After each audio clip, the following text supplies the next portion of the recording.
अफसाने में जो किरदार निगारी है वो उसको एक आप अलग करके भी देख सकते हैं, लेकिन मजमूई तौर पर मैं ये समझता हूँ कि ये आदमियों की स्टडी होती है। वाक़यात जो है ना वो बाद की बात है, वाक़यात बाद औक़ात हम खुद तख्लीक करते हैं। अफसाना निगार जो है वो अपनी बात कहने के लिए वाक़यात वो बनाता है, इसीलिए फ़िक्शन कहते हैं हम उसको। वो घड़ता है, उसको क्रिएट करता है। अपना मकसद जो है, पहले उसके ज़हन में थीम आती है, एक ख़्याल आता है या एक किरदार आता है, फिर उसके बाद फिर वो वाक़यात जो हैं वो उसके, लेकिन जो देखे हुए ज़िंदगी में वाक़यात होते हैं वो उसमें काम आते हैं, वो खाम मवाद होता है। हाँ मंशा साहब, आपने मतलब इंजीनियरिंग शोबा और फिर CDA में आपने काम किया, और मगर ये है कि आपकी जो अफसाने के साथ अदब के साथ वाबस्तगी रही वो मतलब सबको पता है कि उसमें कोई ऐसी नहीं, नेक नियति से आपने अदब के साथ वाबस्तगी आपकी रही। मतलब उसके बाद आपने MA उर्दू भी किया, MA पंजाबी भी किया, ताकि वो जो आम अदीब शायर है, लिखने वाला ये ना कहे कि ये तो ओवरसीयर है, इसको क्या पता कि ये। आपने वो अदब के हवाले से पंजाबी और उर्दू में, और अब फिर आपने पंजाबी अफसाने जो लिखे उसमें कमाल के अफसाने, उसमें कुछ आपने मेरे ख्याल बाद में उर्दू में भी उसके तर्जमे किए। एक अफसाना मुझे आपका याद है कि वो आपने लाहौर में पढ़ा था, रास्ते बंद हैं, और वो मुख्तसर अफसाना था, और बाद में वो नवाब के अदबी एडिशन में अताउल्लाह कासमी ने भी छापा था। तो उसमें वो आपके अफसानों में हमेशा मतलब एक कहानी एक चलती रहती है, और आप जिस शहर से आपका तल्लक था, मतलब इस्लामाबाद से, वहाँ अलामत और तजीदी अफसाना नगार ने अफसाने ने बहुत अरूज पाया, मगर बाद में वो भी कहानी की तरफ आ गए। उस अफसाने में आपने अलामत दी है, रास्ते बंद हैं, मगर साथ साथ कहानी भी चलती है, और उसका एंड बहुत खूबसूरत हुआ। मतलब है कि वो आपको कैसे हुआ कि वो आपने कहानी लिखी, हालांकि आपके वो वैसी कहानी आप पहले मैंने नहीं सुनी थी आपकी। अच्छा, एक बात तो ये है कि मैं जैसे कि पहले भी अर्ज़ किया कि मुझे बचपन से किताबें पढ़ने का शौक़ था। तो आप यकीन करें कि मैंने मैट्रिक पास करने से पहले दीवान गालिब पढ़ा शरह के साथ। वो एक अलग मसला है कि मैंने क्या समझा और क्या नहीं, बल्कि अब तो हंसी आती है कि मैंने इस शेर का मतलब उस वक्त क्या समझा था शरह पढ़ने के बावजूद। लेकिन वो ये चीज़ें शुरू से मुझे शौक़ था, और मैंने इंजीनियरिंग कर ली, और मैंने उसके बाद मैं इसलिए MA किए उर्दू और पंजाबी में, इसी बात से जो आपने कह रहे हैं कि इसको क्या पता है इंजीनियर आदमी को कि ये, तो वो मैंने बग़ैर तैयारी के एक आध MA पास कर लिया, इसलिए कि मेरा मुताला इतना था। मसलन जब पंजाबी का मैंने किया पहला सेशन 70-72 का, तो वो किताबें ही नहीं थी। निसाब ज़रूर उन्होंने मुरतब कर दी, लेकिन किताबें या गाइड बुक्स भी नहीं थी। तो मैंने सोचा कि अब मैं तो बचपन से पंजाबी किताबें पढ़ रहा हूँ, मैं नहीं पास करूँगा तो कौन पास करेगा इम्तहान। तो मैंने दाखिला भेज दिया और पास कर लिया इम्तहान।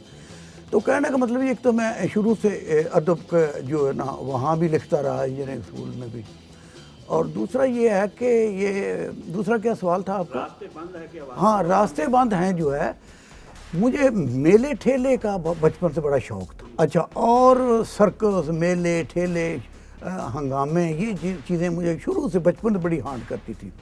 उसमें भी मेला है, लेकिन वो जो मेला है या और भी मेरे अफसानों में उसका जिक्र है, वो ऐसे ही मेला देखने के लिए नहीं है, वो एक अकाज़ के लिए, और वो उसी मौजू पर है कि महरूमी जो है इंसान को, वो उसकी क्या क्या शक्लें होती हैं, और वो क्या क्या रद्द अमल जो है इंसान जो है उस महरूमी से, गुर्बत से, मुफलसी से, उस पर क्या क्या बीत सकती है। तो ये मैंने कोशिश की कि रवायती देहात निगारी से हट के किरदारों के अंदर झांक के, और उसके अंदर की जो तकलीफ़ है, जो दुख है, जो महरूमी है, उसको गिरफ्त में लाऊं। वही इस अफसाने में मैंने कोशिश की, और वो अफसाना मेरे अच्छे अफसानों में शुमार होता है। अच्छा शाह साहब, आपकी सारी ज़िंदगी मुताला में गुजरी, उसके बाद मुशाहिदे में गुजरी, और उसके बाद उसको आपने एक मुख्तलिफ़ किरदारों में डाला। मतलब ज़िंदगी को आपने मुख्तलिफ़ ज़ावियों से देखा, चाहे वो गांव की थी, चाहे वो शायर की थी, चाहे वो फॉरनर थी, जो भी थी।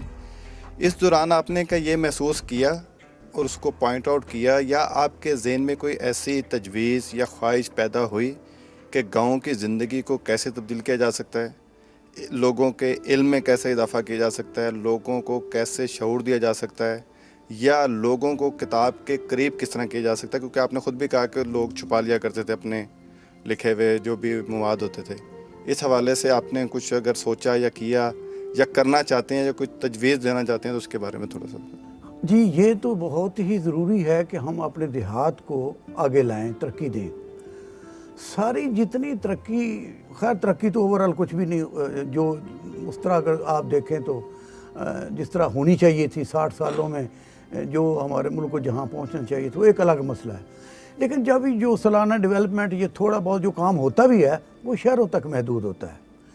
देहात में आज भी बहुत मसाइल हैं, और बिजली का, पानी का, सफाई का, और बहुत सारा, उसको ठीक करने के लिए, बेहतर करने के लिए और शहरों के मसाइल कम करने के लिए, ये तो सीधी सीधी और सामने की बात है। इसमें तो कोई बड़ा फ़लसफ़ा या इतनी पेचीदगी इन्वॉल्व भी नहीं है कि देहात में रोज़गार के मौके ज़्यादा से ज़्यादा स्मॉल इंडस्ट्री, कॉटेज इंडस्ट्री के ज़रिए ज़्यादा से ज़्यादा मौके पैदा किए जाएँ, तालीम की फैसिलिटीज़ उनको दी जाएँ, उनको तिब्बी सहूलतें दी जाएँ, उनको तहफ़्फ़ुज़ दिया जाए।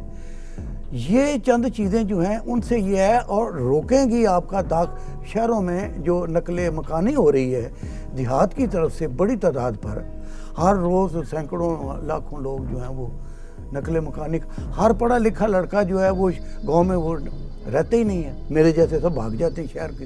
क्यों? मंशा जी, मेरी ज़ाती दिलचस्पी के लिए एक सवाल का जवाब दें, उसके बाद मैं आपसे दूसरा सवाल करूँगा। आपकी शायरी किधर गई? शायरी क्यों छोड़ दी? हो सकता है कि शायरी ने मुझे छोड़ दिया हो। पहली बात तो ये है कि वो एक उम्र होती है जिसमें इंस्पिरेशन होती है। जवानी में सारे शायर होते हैं, ना भी शेर कहता भी शायर होते हैं। मैं भी था, चूँकि पढ़ने का शौक़ था तो इसलिए वो शायरी लिख कर भी लेता था। लेकिन मैंने जल्दी महसूस किया कि मेरा जो रुझान है वो नस्र की तरफ है, और मैं कुछ कहना चाहता हूँ। ज़्यादा चीज़ जो कुछ मैं कहना चाहता हूँ वो किसी शेर में की पाबंदी बर्दाश्त नहीं करता, वो नस्र में ही हो मुमकिन है। मंशा साहब, आपकी ज़ाती ज़िंदगी के हवाले से और आपके अफसानों के हवाले से बहुत सी बातें हुई। इसमें कोई शक नहीं कि आप एक अच्छे और बड़े अफसाना निगार हैं। आपने अफसाने लिखे, अफसाने पढ़े भी होंगे, दूसरी ज़ुबानों से ट्रांसलेट होके जो अफसाने आए वो भी पढ़े होंगे। अपने तजर्बे की रोशनी में ये बताइएगा कि क्या उर्दू अफसाना जो है उसको अफसाने की आलमी सफ़ में शामिल किया जा सकता है? फिर आप एक नावल निगार भी हैं, तो इसी हवाले से एक सवाल ये भी उभरता है कि क्या उर्दू में बड़ा नावल अभी लिखा जाना है या लिखा जा चुका है? देखिए, कहते हैं कि जी बुलंद तरीन सतह जो है ना वो तो हमेशा खाली रहती है। अगर आपने उर्दू नावल के हवाले से देखें, अफसाने के हवाले से, आप जो जिसको भी बड़ा माने उससे भी बेहतर जो है वो मुमकिन है कि चीज़ खाली रहती है जगह। लेकिन आलमी अदब का ये है कि अगर आपकी ज़ुबान, आपका मुआशरा आलमी सतह की अहमियत रखता है तो आपका अदब भी आलमी सतह की। बदकिस्मती ये है कि हमारे अंदर एक एहसास कमतरी है, और हम अपनी ज़ुबान को, अपनी चीज़ों को समझते हैं कि शायद ये उस मेयार की नहीं है, लेकिन ऐसा नहीं है।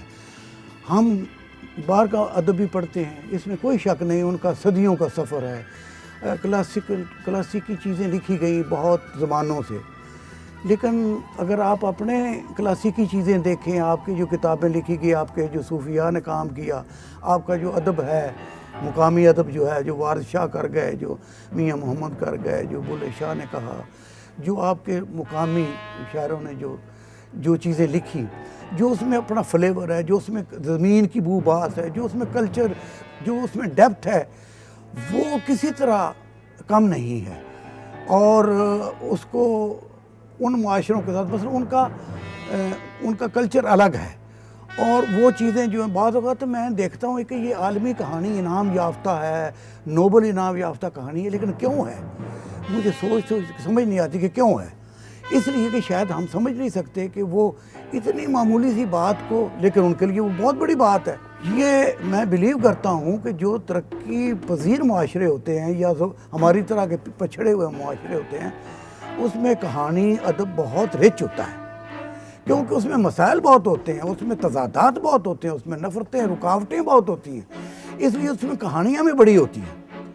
और ये वहाँ भी रहा, वो दौर उससे गुजर के आए हैं, वहाँ भी था, डार्क एजेस थी, चीज़ें लिखी गई